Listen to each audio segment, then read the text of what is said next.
Саламатсыздар ма, құрметті оқушылар. Бүгін біз алгебра 7-ші сынып 649-ші есепті шығарамыз. Бұл жерде мына екі бөлшекті азайту керек. Ортақ бөлімге 2а минус б мен 2а плюс б-ның өзін алдым. Енді 2а минус б мен 2а плюс б-ны мынаған бөлетін болсақ, мына мен мынау қысқарып кетіп 2а плюс б түседі. Ал керісінше 2а плюс б-ға бөлетін болсақ, 2а плюс б мен 2а плюс б қысқарып кетіп 2а минус б түседі. Енді мынаның өзін жазамыз, яғни бірге көбейтетін болсақ, 2а плюс б болады. Минус 2а минус б деп. Бірінші осылай жақшаға жазып алсақ, мына жер минус болатын болса, осылай жазып алсақ, өзіміз қателеспейміз. Яғни 2а минус б, 2а плюс б. Бөлшектің бөлімінде енді мына 2а плюс б-ның өзі болады. Енді барып жақшаны ашамыз. Мына екеуін көбейтетін болсақ, яғни минус 2а болады. Енді мына мен мынаны көбейтетін болсақ, плюс б болады. Тең, мына мен мынау жойылады. Б-ға б-ны қоссақ, 2б болады, бөлінген 2а минус б, 2а плюс б. Сонда екі бөлшекті бір-бірінен азайттық. Сондай осындай бөлшек пайда болады екен. Енді екіншісін шығарамыз. Екіншісі не дейді? 1 бөлінген 3m минус n плюс 1 бөлінген 3m плюс n. Ортақ бөлімге екеуін де аламыз, яғни 3m минус n және 3m плюс n да аламыз. Өздерін аламыз. Енді мынаған бөлетін болсақ, 3m плюс n түседі. Мынаған бөлсек, 3m минус n түседі.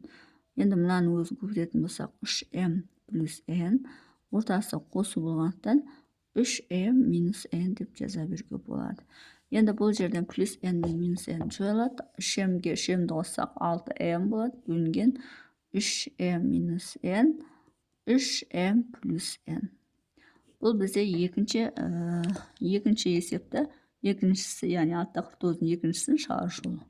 Екі бөлшекті қосқан кезде міне осындай бөлшек пайда болады. Енді үшіншісін шығарамыз.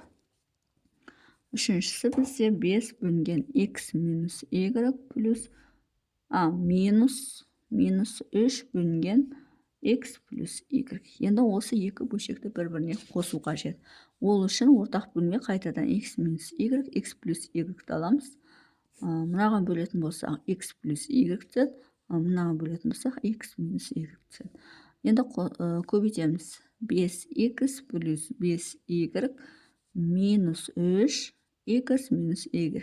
Яғни минус болғандықтан минус 3 деп жаздым да, x минус y жеке жаздым. Одан кейін барып ашамыз, е? Бөлшектің бөлімі сол күйінше қалады. x минус y, x плюс y. x плюс y. Енді мына жерде 5x-тің өзі қалады, плюс 5y болады. Мына екеуін көбейтетін болсақ, минус 3x болады. Мына екеуін көбейтетін болсақ, плюс 3y болады. Тең. Енді осы жерде 5x-тен 3x азайтылып бізде 2x қалады. 5x-ке 3x қосылып бізде плюс 8y болады. Бөлінген x минус y, x плюс y.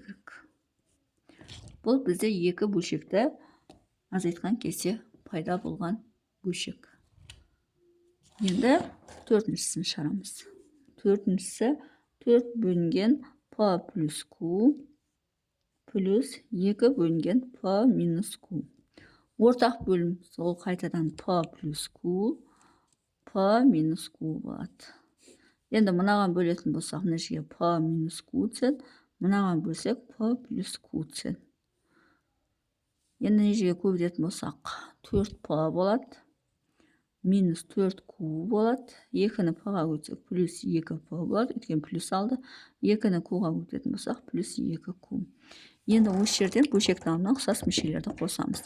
4p-ға 2p-ны қоссақ, бізде 6p болады. Минус 4q-ға 2q-ды қоссақ, минус 2q болады. Бөлінген p плюс q, p минус q болады екен. Сонда екі бөлшекті қоссақ, бізде осындай бөлшек пайда болады. Сонымен есептің шығар жолы осындай. Егер есептің шығар жолы түсінікті болса, лайк басып, комментарий жазып, каналыма тіркеліп кетсеңіздер болады.